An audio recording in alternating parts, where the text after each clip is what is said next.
नमस्कार विद्यार्थियों।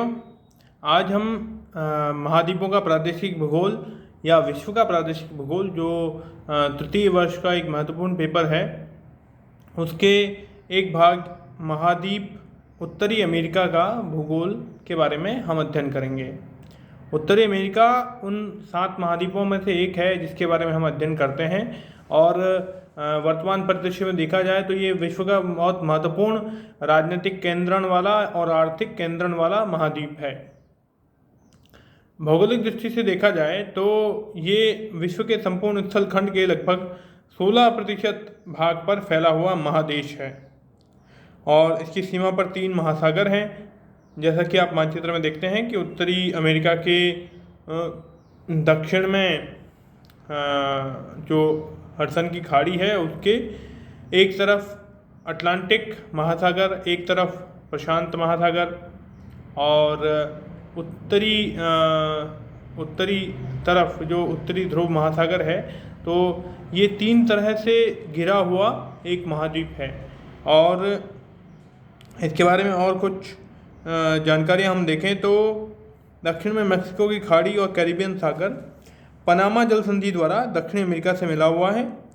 एशिया से ये बेरिंग जल संधि द्वारा अलग होता है। यूएसएसआर यानी कि संयुक्त राज्य जो संघ है रशिया, उससे ये बेरिंग जल संधि द्वारा एशिया से उत्तरी अमेरिका अलग होता है। सबसे पहले अमेरिका की खोज के बारे में बात करते हैं कि 1492 में कोलंबस नामक एक यात्री जो कि वास्तव में भारत की खोज करने निकला था, उसे अमेरिका मिला। और उससे पहले भी अमेरिगो वेस्पुस्की नाम से एक जो यात्री था वो वहाँ पहुँच चुका था और उसके नाम पर ही वो अमेरिका का नाम पड़ा। तो ये कुछ भौगोलिक सूचनाएं हैं। धरातल की बात करें तो रॉकी पर्वतमाला नवीन मोरदार पर्वत की सबसे अच्छा उदाहरण है और उत्तरी अमेरिका का एक महत्वपूर्ण पर्वत श्रृंखला रॉकी पर्वतमाला के नाम से जानी जाती है, जो पश्चिमी सिरे पर पूरी जो सीमा है, पश्चिमी सीमा, उस पर मोरदार रूप में फैली हुई है। और उत्तरी अमेरिका की 5 महान झीलें आपने नाम सुना होगा, जो सुपीरियर, इरी, मिशिगन, ओंटारियो और ह्यूरन, ये 5 बड़ी झीलें हैं। और इन झीलों का जो निर्माण हुआ है वो हिमानी क्रिया से हुआ है। तो ये कुछ महत्वपूर्ण भौगोलिक स्वरूप हैं उत्तरी अमेरिका के। जैसा हमने देखा कि पूर्व, पश्चिम और उत्तर में महासागर, दक्षिण में पनामा जल संधि, मैक्सिको की खाड़ी, उत्तर में हडसन की खाड़ी और पश्चिमी हिस्से पर पूरी सीमा पर रॉकीज पर्वतमाला, मध्य में झीलें जो 5 झीलें हैं। तो ये कुछ महत्वपूर्ण जानकारियाँ उत्तरी अमेरिका के बारे में हैं। और हम देखें तो उत्तरी अमेरिका के उत्तरी भाग में स्थित कैनेडियन शील्ड प्राचीनतम चट्टानों द्वारा निर्मित है। तो जो इसकी उत्तरी भाग में जो शील्ड है, शील्ड यानी इसकी पर्वत का हिस्सा, जो इसका धरातल का कठोर भाग जो है, उसे कैनेडियन शील्ड यानी, क्योंकि उत्तरी अमेरिका के 3 भागों में बांटा जाता है। ऊपर वाला भाग कनाडा, बीच वाला संयुक्त राज्य अमेरिका और नीचे वाला मेक्सिको का भाग कहलाता है। तो ये 3 भाग उत्तरी अमेरिका के हैं। तो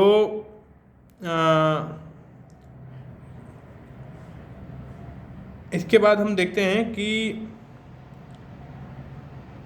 उत्तरी अमेरिका में कई सारे पठार भी पाए जाते हैं, जैसे अपलेशियन पर्वत श्रेणी के पश्चिम में कम्बरलैंड पठार, पूर्व में पीडमोंट पठार और उत्तरी अपलेशियन की पहाड़ियाँ जो है वो मोस्टली न्यू इंग्लैंड की पहाड़ियाँ कहलाई जाती है। तो ये पहाड़ियाँ कनाडा के नोवा स्कोशिया से लेकर न्यू फाउंडलैंड तक फैली हुई है। और पश्चिमी भाग की अगर बात करें तो उत्तरी अमेरिका का पश्चिमी भाग विस्तृत पर्वतीय प्रदेश है, जहाँ विभिन्न प्रकार के विभिन्न कालों के पर्वत श्रेणियाँ मिलती है, जिन्हें पश्चिमी काल्डेरा कहा जाता है। तो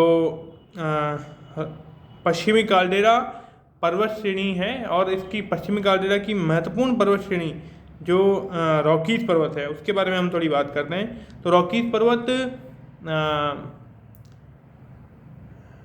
हिमालय और आल्प्स के समकालीन पर्वत श्रृंखला है। तो रॉकीज पर्वत के बारे में हम और पढ़ते हैं कि यह उत्तरी अमेरिका की नवीनतम मोर्डात पर्वत है। उत्तर में इसे ब्रुक रेंज या एडिकॉन रेंज के नाम से और मैकेंजी पर्वत और दक्षिण में पूर्वी सिएगा माड्रे नाम से जाना जाता है। और सिएरा माड्रे में ज्वालामुखी क्रिया के प्रमाण मिलते हैं। इस भाग में धात्विक खनिज सोना चांदी आदि अधिक मात्रा में पाए जाते हैं। तो ये रॉकीज पर्वत जो है ये ज्वालामुखी पर्वत भी है। यहाँ पर धात्विक खनिज कई सारे पाए जाते हैं, इसमें सोना और चांदी प्रमुख हैं। और ये पर्वतमाला जो हम वैगनर का सिद्धांत पढ़ते हैं, जिसमें वो सियाल पर्वत को सीमा पर तैरते हुए वो पश्चिमी मोरदार पर्वत के निर्माण का एक स्पष्टीकरण देता है। आप लोगों को याद होगा, हमने पिछली कक्षाओं में ये पढ़ा था। तो ये पर्वतमाला उसका एक अच्छा उदाहरण मानी जा सकती है कि किस तरह पर्वतमाला रॉकीज का निर्माण हुआ। और उत्तरी अमेरिका के अन्य भागों का भी हम अध्ययन करेंगे, जिसमें पर्वतीय पठार हैं, अंतर पर्वतीय पठार, मैदान और ये सारी चीज़ें उसमें आती हैं। तो इसके बारे में हम अध्ययन करेंगे। अंतर पर्वतीय पठार के रूप में हम देखते हैं पश्चिमी काल्डेरा की रॉकी पर्वत श्रेणी एवं प्रशांत तटीय श्रेणी के बीच विस्तृत अंतः पर्वतीय पठार पाया जाता है। अंतः पर्वतीय पठार उस पठार को कहते हैं जो दो पर्वतों के मध्य में स्थित होता है। तो एक तरफ पश्चिमी काल्डेरा की रॉकी पर्वत श्रेणी और दूसरी तरफ प्रशांत तट की प्रशांत तटीय श्रेणी, इन दोनों के बीच में एक अंतः पर्वतीय पठार पाया जाता है। और इस पठार की जो औसत ऊंचाई है वो 3000 मीटर तक है, यानी 3 किलोमीटर के आसपास इसकी औसत ऊंचाई है। उत्तर से दक्षिण तक ये पठार निम्नलिखित भागों में विभाजित किया जाता है। उत्तर से क्रम से हम दक्षिण देखते हैं। पहला अलास्का का पठार, दूसरा कोलंबिया का पठार, तीसरा ग्रेट बेसिन, चौथा कोलोराडो का पठार और पांचवा मैक्सिको का पठार। तो ये जो पठार की समस्त श्रेणियां हैं उनके नाम हैं। सबसे पहले मैं रिपीट करता हूँ, अलास्का का पठार, फिर कोलंबिया का पठार, उसके बाद ग्रेट बेसिन, उसके बाद कोलोराडो का पठार और मैक्सिको का पठार। तो ये हमने पठार के बारे में देखा। अभी मध्यवर्ती मैदान जो उत्तरी अमेरिका का जो महान मैदान है उसके बारे में हम बात करते हैं कि यह मैदान अपलेशियन पर्वत और रॉकी पर्वतमाला के बीच में स्थित है। यह भाग पूर्व में एक छिछला समुद्र था जो अपलेशियन और रॉकी पर्वतों से अपर्दन के फलस्वरूप जो निक्षेप हुआ उससे भर के ये एक जैसे हमारा हिमालय सागर से हिमालय का जो तैतीस सागर था उससे जो निक्षेप निकला और मध्यवर्ती मैदान में जो आकर जमा, तो उससे गंगा ब्रह्मपुत्र यमुना का मैदान बन गया। उसी तरह अपलेशियन पर्वत श्रेणी और रॉकी पर्वत श्रेणी से जो निक्षेप आकर जमे उससे इस मध्यवर्ती मैदान का निर्माण हुआ। तो ये मैदान 4 भागों में विभाजित है। मैकेंजी नदी बेसिन, कनाडा का प्रेरी प्रदेश, उत्तरी अमेरिका का उच्च मैदानी प्रदेश और मिसिसिपी बेसिन। तो ये कुछ नाम हैं जो हम मानचित्र की सहायता से अगर पढ़ेंगे तो काफ़ी आसानी से ये नाम याद हो जाएंगे और इनकी लोकेशन भी आप आइडेंटिफाई कर पाएंगे। तो मैं आशा करता हूँ कि हमने मानचित्रों की जो प्रैक्टिस पूर्व कक्षाओं में, पूर्व ऑनलाइन कक्षाओं में भी की थी, उसकी आप जो प्रैक्टिस है वो आगे भी जारी रखेंगे।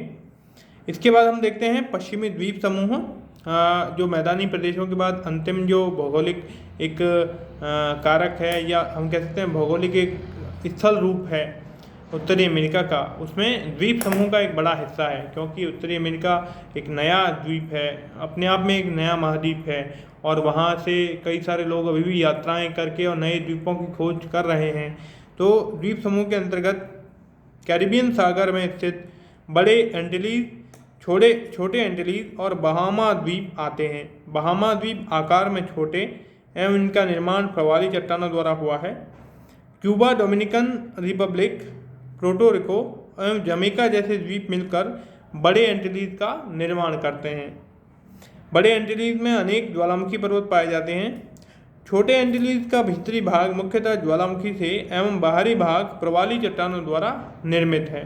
तो ये आज हमने देखा उत्तरी अमेरिका का भौगोलिक स्वरूप और उत्तरी अमेरिका किस तरह अपने वर्तमान स्वरूप में आया, इसका पर्वत, इसके पठार, इसके मैदान, इसके द्वीप समूह, पर्वतमालाएं, चारों ओर के महासागर, और ये इस तरह से हमने एक महाद्वीप का अवस्थिति और उसकी भौगोलिक स्थिति दोनों हमने देखी। तो इस तरह आपको विश्व का प्रादेशिक भूगोल जो पेपर है उसमें सभी महाद्वीपों की भौगोलिक स्थिति, फिर हम आगे पढ़ेंगे अफवाह, फिर हम पढ़ेंगे इसकी जो जनसंख्या या मानवीय कारक वाली स्थिति। तो इस तरह सभी महाद्वीपों की आपको इस तरह से पढ़नी है, और ये हमारे थर्ड ईयर का एक पेपर है, तो इस लिहाज से आपको इसकी तैयारी करनी है। बहुत बहुत धन्यवाद। आप अपनी जो तैयारी है वो मानचित्र के जरिए जारी रखिएगा। Thank you.